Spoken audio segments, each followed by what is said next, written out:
اور ایک یہ بات بھی سمجھ لیجئے کہ ہدایت کی محنت کوئی بھی کرتا ہے انفرادی طور پہ یا اجتماعی طور پہ، اس کے اثرات ضرور مرتب ہوتے ہیں، انسان کو نظر آئیں یا نہ نظر آئیں، اثرات ضرور ہوتے ہیں، پکی بات ہے۔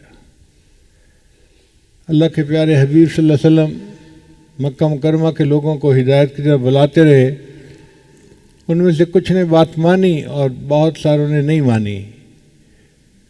تو نبی علیہ السلام کے دل میں خیال آیا طائف کے لوگ میرے رشتے کے اعتبار سے ماموں ہیں،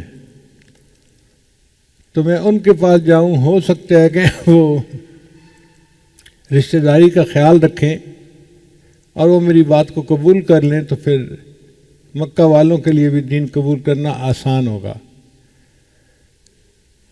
چنانچہ نبی علیہ السلام طائف تشریف لے آئے، وہاں کے سرداروں سے بات کی۔ ایک نے کہا کہ میں تو آپ سے بات ہی نہیں کرتا، کسی نے کوئی جواب دیا، کسی نے کوئی جواب دیا، مگر ہدایت کو کسی نے نہیں تسلیم کیا۔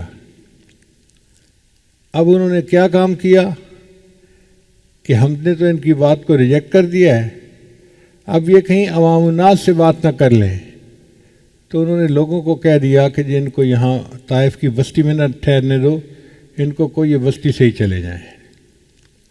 عوام الناس نے بچوں کو ذمہ لگا دیا، جیسے کہتے ہیں نا کہ یہ دیوانہ آدمی ہے، اس کو یہاں سے چھٹی کراؤ۔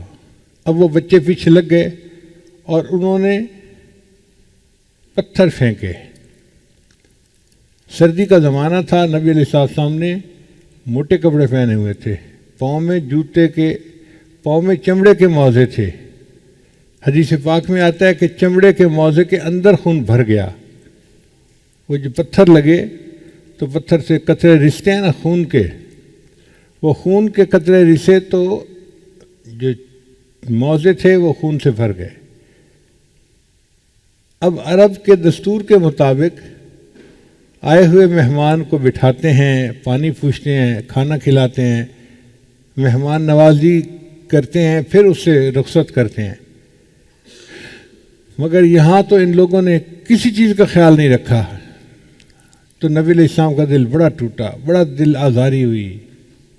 آپ صلی اللہ علیہ وسلم جب طائف سے باہر نکلے تو ایک انگور کا درخت تھا، انار کا بھی درخت یعنی باغ تھا، تو نبی علیہ السلام وہاں جا کے ایک جگہ بیٹھ کے کھڑے ہو گئے اور وہاں نبی علیہ السلام نے ایک دعا مانگی،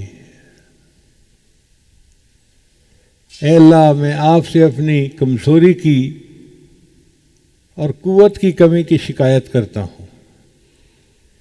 اے اللہ اگر تو راضی ہے تو مجھے کسی چیز کی پرواہ نہیں ہے، اور اے اللہ تجھے اس وقت تک منانا ضروری ہے جب تک کہ تو راضی نہیں ہو جاتا۔ میں تیرے چہرے کے اس نور کے طفیل مانگتا ہوں جس سے سب ظلمتیں روشن ہو گئیں۔ اتنی خوبصورت دعا ہے کہ انسان الفاظ کو پڑھتا ہے تو حیران ہوتا ہے۔ اب جب نبی علیہ السلام نے وہ دعا مانگی تو اللہ رب العزت نے نبی علیہ السلام کی تسلی کے لیے پہلے تو کھانے پینے کا انتظام فرما دیا۔ وہ جو باغ تھا وہ مکہ مکرمہ کا ایک بندہ تھا جو نبی علیہ السلام کو پہچانتا تھا، اس کا تھا، وہ اپنے باغ میں آیا ہوا تھا۔ اس نے دیکھا کہ یہ نوجوان تو مکہ مکرمہ کا ہے اور یہ یہاں آ کے کھڑا ہے، تو اس نے اپنے نوکر کو جو باغ میں کام کرتا تھا بلایا اور کہا کہ کچھ انگور اور انار لے کر جاؤ اور اس نوجوان کو دے دو، اس کو بھوک پیاس لگی ہوئی ہے۔ اس نوکر کا نام تھا اداس، وہ تھا تو عراق کا رہنے والا، لیکن کسب حلال کے لیے وہ گیا ہوا تھا اور مکہ مکرمہ رہ رہا تھا، طائف میں رہ رہا تھا۔ چنانچہ وہ ایک ٹوکری انگوروں کی اور انار کی لے کے آیا اور نبی علیہ السلام کی خدمت میں پیش کی اور کہا کہ جی اے مسافر، لگتا ہے آپ بہت تھکے ہوئے ہیں، آپ یہ کھا لیجئے۔ نبی علیہ السلام نے ان میں سے کچھ انگور لیے اور بسم اللہ الرحمن الرحیم پڑھی اور ان کو کھایا۔ اب جب اس اداس نے بسم اللہ الرحمن الرحیم کے الفاظ سنے تو بڑا حیران ہوا، کہنا کہ یہ الفاظ آپ کیسے بول رہے ہیں؟ تو نبی علیہ السلام نے فرمایا کہ میں اللہ کا نبی ہوں اور مجھے اللہ نے حکم دیا ہے کہ کھانے سے پہلے بسم اللہ کے نام کی برکت سے ہم پڑھیں تو اس کی برکت سے کھانے کے اندر بھی برکت آ جاتی ہے۔ پھر نبی علیہ السلام نے اس سے بات پوچھنی تھی، تو نبی علیہ السلام نے اس سے پوچھا تو کہاں کا ہے؟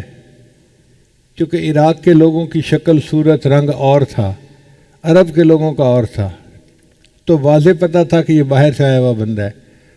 اس نے کہا جی میں تو عراق سے آیا ہوا ہوں، نینوا کے علاقے سے، اور یہاں پہ میں مزدوری کرتا ہوں۔ تو نبی علیہ السلام نے فرمایا اچھا تم اس شہر سے آئے ہو نینوا سے جہاں حضرت یونس علیہ السلام آئے تھے۔ وہ آدمی اس کی توقع نہیں کرتا تھا کہ نبی علیہ السلام کی مبارک زبان سے وہ یونس علیہ السلام کا نام سنے گا، کیونکہ یہ تو ایک علاقائی انفارمیشن تھی جو علاقے کے لوگوں کو پتہ تھی، مکے کے لوگوں کو تو پتہ ہی نہیں تھا کہ وہاں کیا ہوا کیا نہیں ہوا۔ تو وہ بڑا حیران ہوا کہ آپ یونس علیہ السلام کو کیسے جانتے ہیں؟ نبی علیہ السلام نے فرمایا کہ میں بھی اللہ کا نبی ہوں اور یونس علیہ السلام بھی اللہ کے نبی تھے، اور اللہ نے مجھے ان کے حالات کا علم عطا فرما دیا۔ وہ آدمی اتنا متاثر ہوا کہ اس نے کلمہ پڑھ لیا، وہ مسلمان ہو گیا۔ آپ دیکھیے ہدایت کی محنت ہوئی طائف کے لوگوں پہ، انہوں نے ایمان قبول نہیں کیا، اللہ نے یہاں اس عراق کے بندے کو جو ایک مزدور کے طور پہ کام کرتا تھا ہدایت سے نواز دیا۔ اس کا مطلب یہ کہ ہدایت کی محنت جب بھی کی جاتی ہے اس کا اثر کہیں نہ کہیں ضرور پڑتا ہے۔ سامنے والا اگر قبول نہیں کرتا تو اللہ کسی اور علاقے کے لیے ہدایت کا فیصلہ فرما دیتے ہیں۔ ہدایت کی محنت رائے گاہ نہیں جاتی۔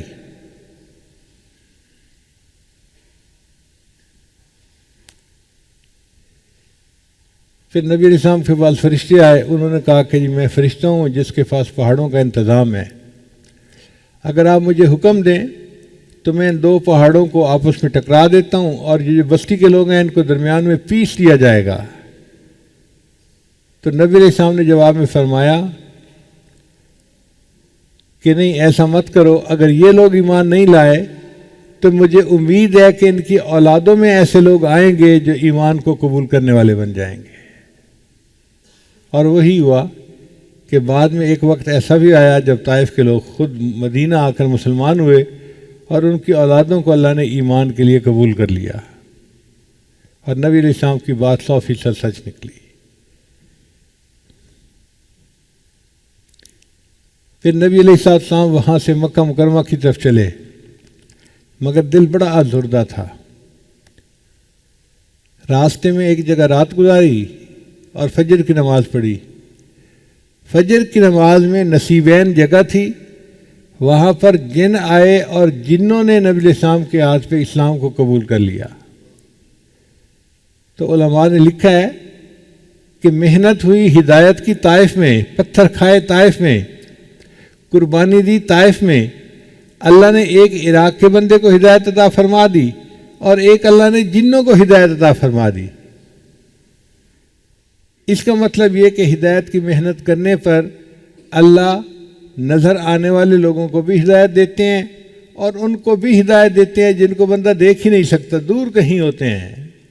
جیسے جنوں کو یہاں ہدایت ملی، ایسے اللہ تعالیٰ کسی دور کے ملک کے لوگوں کو ہدایت عطا فرما دیتے ہیں ہدایت کی محنت کی وجہ سے۔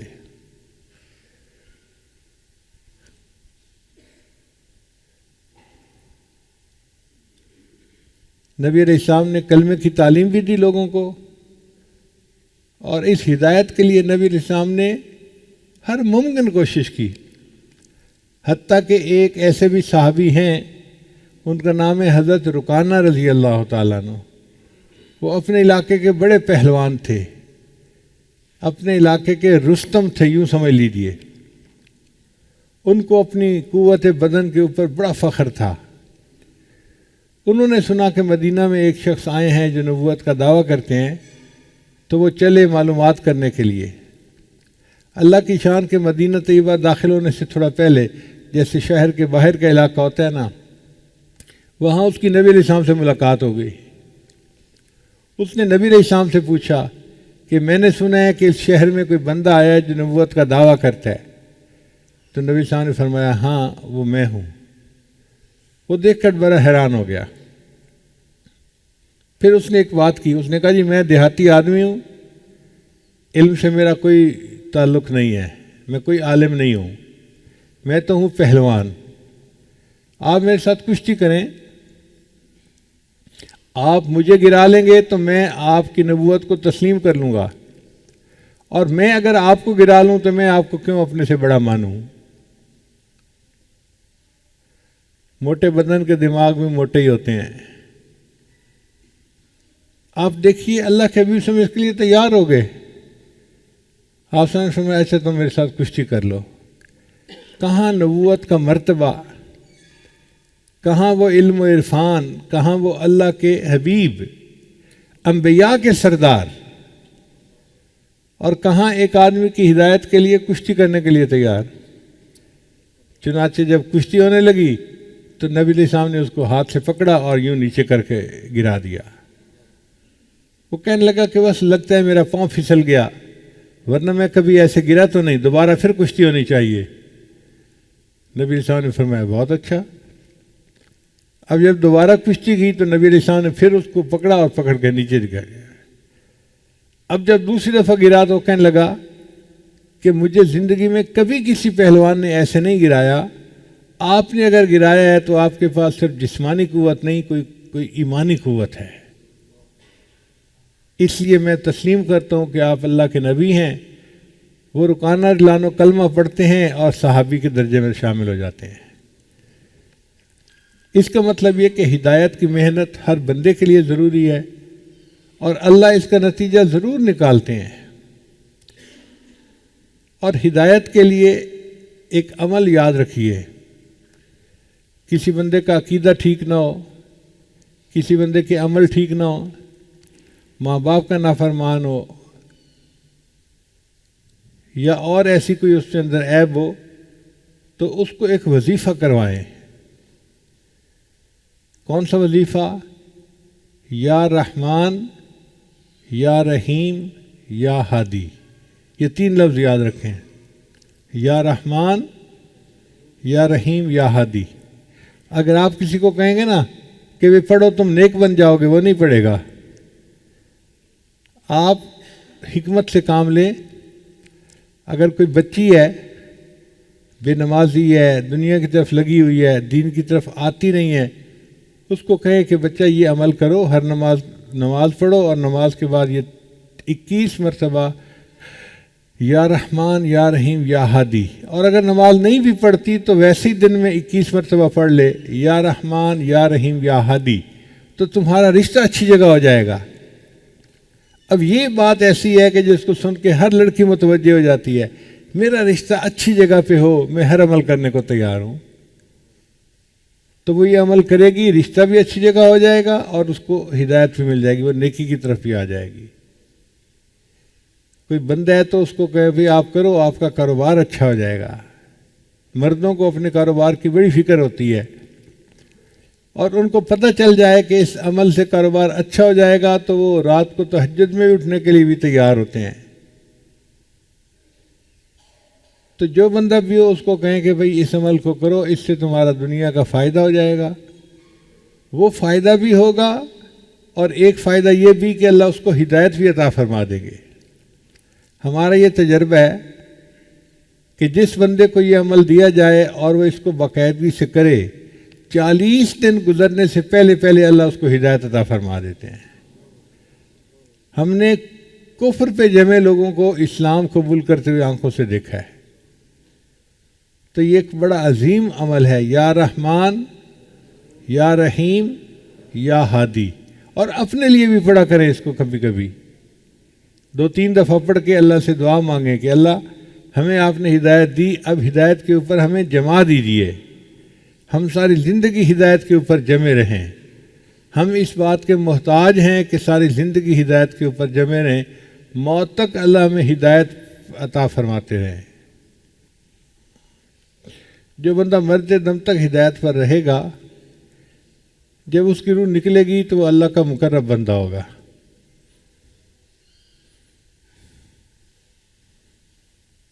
اس کے لیے اللہ تعالیٰ دنیا میں بھی عزتوں کے فیصلے فرمائیں گے اور آخرت میں بھی اس کو عزتیں نصیب ہوں گی، اس لیے کہ وہ ہدایت پر ہوگا، وہ سیدھے راستے پر ہوگا۔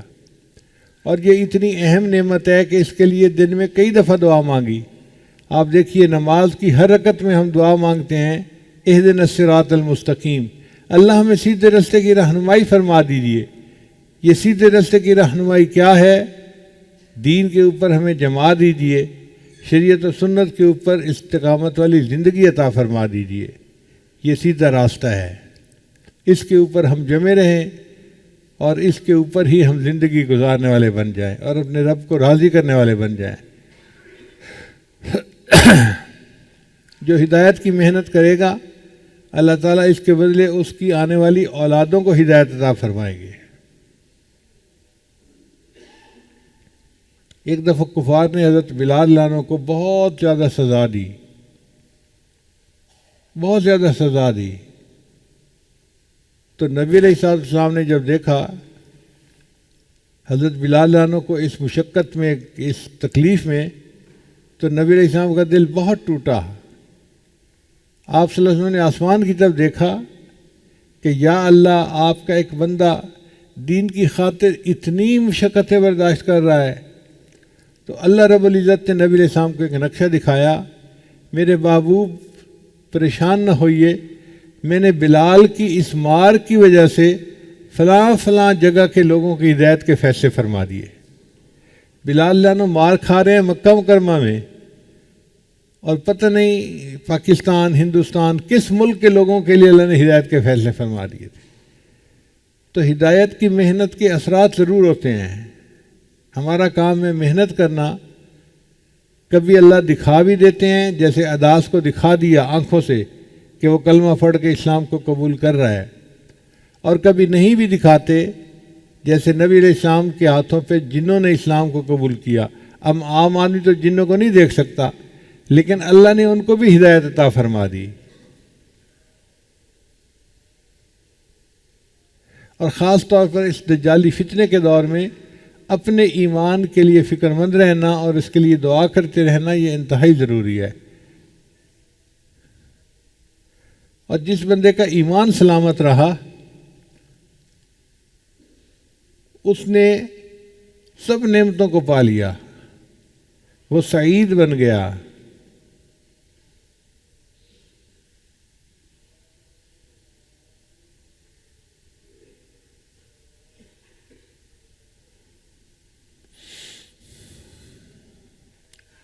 اور ہر نماز میں دعا بھی مانگا کرے، اپنے لیے بھی، اپنے بچوں کے لیے، والدین کے لیے، سب کے لیے، کہ اللہ ہمیں ہدایت کے اوپر جمائے رکھیے۔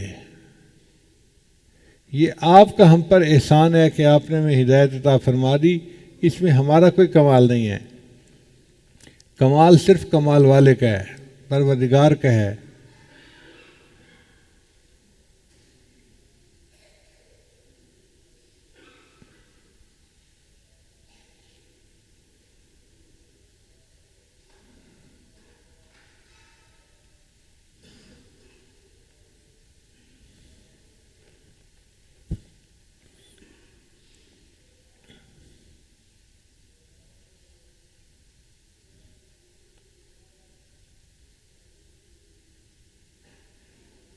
ایک صحابی رضی اللہ تعالیٰ عنہ کفار کے ساتھ لڑ رہے تھے، وہ گرفتار ہو گئے،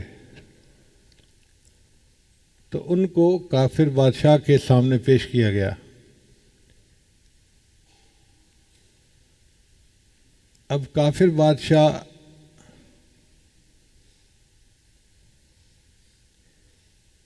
ان سے بڑا متاثر تھا۔ کتابوں میں لکھا ہے کہ کافر بادشاہ نے ان کو تنہائی میں بلایا اور کہا کہ اگر تمہارے خلیفہ عمر ابن خطاب اپنی بیٹی کا نکاح میرے ساتھ کر دیں تو میں مسلمان ہونے کو تیار ہوں۔ تو اس صحابی نے جواب دیا بھائی میں تو فیصلہ نہیں کر سکتا، یہ تو مولانا سے میں پوچھ کے ہی بتا سکتا ہوں۔ خیر اس کے بعد ان کو چھوڑ دیا گیا۔ وہ مدینہ طیبہ واپس آئے اور انہوں نے آ کے حضرت مولانا کو بتایا کہ حضرت اس بادشاہ نے میرے سامنے کہا تھا اگر تمہارا خلیفہ اپنی بیٹی سے میری شادی کر دے تو میں کلمہ پڑھنے کو تیار ہوں۔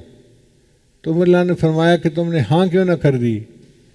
اے اللہ کے امیر المومنین میں تو نہیں ہاں کر سکتا تھا، یہ تو آپ سے پوچھنا تھا، آپ نے بیٹی سے پوچھنا تھا، اگر رضامند ہوتی پھر نکاح ہونا تھا۔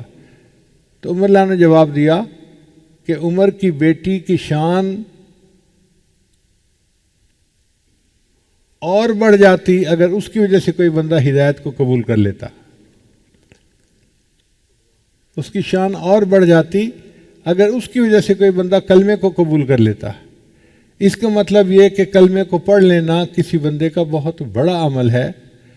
ہر ممکن کوشش کرنی چاہیے کہ لوگ کلمہ پڑھیں اور مسلمان بن جائیں۔ علماء نے لکھا ہے کہ یہ ہدایت اتنی اہم چیز ہے کہ اگر کوئی بندہ کافر ہے اور وہ کسی بندے کے پاس آ کے کہتا ہے کہ مجھے کلمہ پڑھاؤ میں مسلمان ہوتا ہوں، اور آگے سے یہ بندہ یوں کہہ دیتا ہے کہ ذرا سوچ لو اچھی طرح، تو جس نے آگے سے کہا نا سوچ لو اچھی طرح فقط کفر، یہ بندہ خود کافر ہو گیا۔ بھئی ہدایت کے لیے سوچنے کا کیا مسئلہ ہے؟ اگر وہ کہتا ہے کہ کلمہ پڑھاؤ تو بس اس کو کلمہ پڑھاؤ تاکہ وہ دین میں داخل ہو جائے۔ تو اس ہدایت کو معمولی نہ سمجھیں، یہ مسئلہ بڑا نازک ہے، اور اللہ سے دعا مانگیں کہ اے اللہ آپ ہی کی توفیق سے ہم نے کلمہ پڑھا اور آج ہم مسلمان ہیں، اب ہمیں پوری زندگی اس کلمے کے اوپر جمائے رکھیے گا، ہماری آنے والی نسلوں کو دین کے لیے قبول کر لیجئے گا۔ فکر مند ہونا پڑتا ہے، بے فکری سے انسان محروم ہو جاتا ہے نعمتوں سے۔ تو ہدایت کے لیے ہم فکر مند ہوں کہ یا اللہ آپ کی یہ نعمت ہے ہمارے پاس موجود ہے، اب ہمیں موت تک اس نعمت کی حفاظت کی توفیق عطا فرما دینا۔ اور شیطان ہر وقت اس کوشش میں لگا ہوتا ہے کس طرح بندے کو دین سے ہٹائے، دین سے ہٹائے، دین سے ہٹائے۔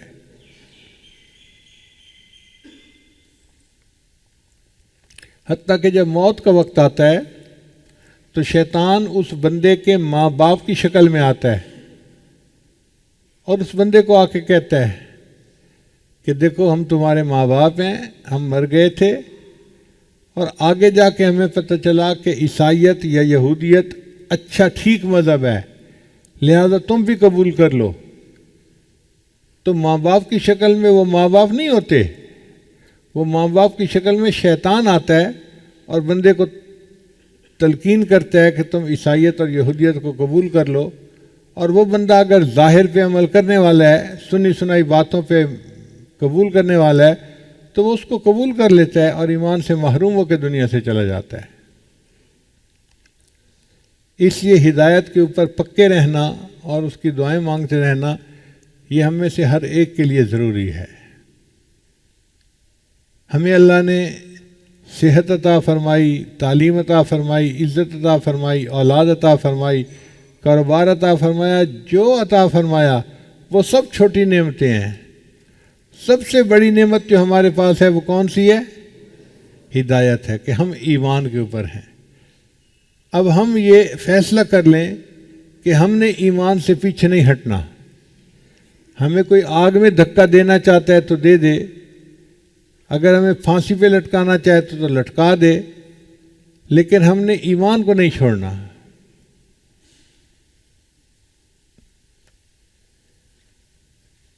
ہمیں تو اس ہدایت کے لیے کوئی محنت ہی نہ کرنی پڑی، اس لیے ہمیں اس کی قدر نہیں ہے۔ جن لوگوں کو اس کے لیے قدر کرنی پڑی، ذرا ان کے حالات سنیں تو پھر پتہ چلے گا کہ ہدایت کے لیے کتنے پاپڑ بیلنے پڑتے ہیں۔ ایک مرتبہ سمرقند میں نے ایک مسجد میں جمعہ پڑھایا، تو جمعے کے بعد ایک نوجوان آیا، حضرت میری والدہ نے آپ کو گھر آنے کی دعوت دی ہے، آپ چند منٹ کے لیے آ جائیے۔ میں نے کہا بھائی لوگوں کو دیکھو یہاں کتنا رش لگا ہوا ہے، میں ان کو ٹائم دوں یا آپ کے گھر آؤں آپ کی والدہ کے لیے؟ تو مفتی اعظم سمرقند وہاں کے خطیب تھے، وہ مجھے کہنے لگے حضرت ان کو ضرور ٹائم دیں، ان کو نہ کریں، اور تفصیل میں آپ کو بعد میں بتاتا ہوں۔ ہم نے وعدہ کر لیا کہ ہم آپ کے گھر آئیں گے۔ جب وہ گھر جانے لگے تو مفتی صاحب گاڑی میں بیٹھے تھے، وہ مجھے حالات سنانے لگے کہ حضرت جب کمیونزم آیا، اس لڑکی کی عمر اس وقت 25 سال تھی، اور اس لڑکی کے دل میں ایمان جمع ہوا تھا۔ یہ دوسری عورتوں کو اللہ کی توحید کی طرف بلاتی تھی، ایمان کی طرف بلاتی تھی، اور ان کو مسلمان بناتی تھی۔ ہم اس کو سمجھاتے تھے تو نوجوان ہے، لڑکی ہے، یہ پولیس والے سارے دہریے ہیں، اگر کسی کو پتہ چل گیا کہ تم یہ محنت کر رہی ہو تو تمہاری جان کا بھی خطرہ، تمہاری عزت آبرو کا بھی خطرہ، یہ تمہیں بے حرمتی کریں گے تمہاری۔ مگر وہ بچی ڈرتی نہیں تھی، وہ کہتی تھی نہیں، اللہ پہ مجھے ایمان ہے اور اللہ میرا محافظ ہے۔ وہ کالج یونیورسٹی کی لڑکیوں کو مزید اللہ کی طرف متوجہ کرتی اور دین کی بات کرتی رہتی، حتیٰ کہ اس نے سینکڑوں عورتوں کو دہریت سے توبہ کروا کے اسلام میں داخل کیا، سینکڑوں عورتوں کو۔ حضرت پوری زندگی اس نے دین کی محنت کی ہے، اور اب یہ بوڑھی ہو گئی ہے اور چارپائی پہ لیٹی ہوتی ہے، دادی اماں بن گئی، نانی اماں بن گئی۔ ابھی اس نے سنا کہ کوئی عالم آئے ہیں پاکستان سے، تو ان کے دل میں تمنا ہوئی کہ میں ان کو سلام کرتی ہوں، تو انہوں نے پیغام دیا کہ آپ ان کے پاس آئیں اور ان کے گھر آ کے چائے پئیں، کھانا کھائیں، ان کو خوشی ہو جائے گی۔ میرے دل میں بڑی خوشی ہوئی یہ بات سن کے کہ یہ وہ خاتون ہے کہ جو جوانی کے اندر دین کی محنت کرنے والی اور عورتوں کو ایمان کی دولت سے فیضیاب کرنے والی عورت ہے، اور ہزاروں عورتوں کو اس نے کلمہ پڑھایا۔ تو جب وہ وہاں گئے تو وہ خاتون چارپائی کے اوپر لیٹی ہوئی تھی، اور اس کے اوپر ایک پتلا سا کپڑا انہوں نے ڈالا ہوا تھا۔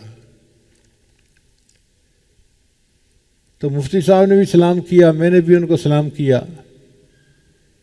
جب سلام کیا تو انہوں نے خوش آمدید کہا اپنی زبان میں جیسے کہتے ہیں۔ تو میں نے ان سے گزارش کی کہ آپ بڑی ہیں، ہمارے لیے والدہ کے درجے میں ہیں، تو میں آپ سے یہ گزارش کرتا ہوں کہ آپ دعا کر دیجئے میرے لیے۔ تو جب میں نے ان سے یہ بات کی نا کہ آپ دعا کر دیجئے میرے لیے، انہوں نے اس کپڑے کے اندر ہی دعا کے لیے ہاتھ اٹھائے اور پہلی دعا یہ مانگی، خدایا ایمان سلامت رکھنا، خدایا ایمان سلامت رکھنا۔ آنکھوں سے آنسو نکل آئے، یا اللہ جنہوں نے اتنی محنت اور مشقت سے ایمان کو حاصل کیا، ان کے دل میں ایمان کی قدر ہے نا، کہ پہلی دعا یہ مانگتی ہے، خدایا ایمان سلامت رکھنا۔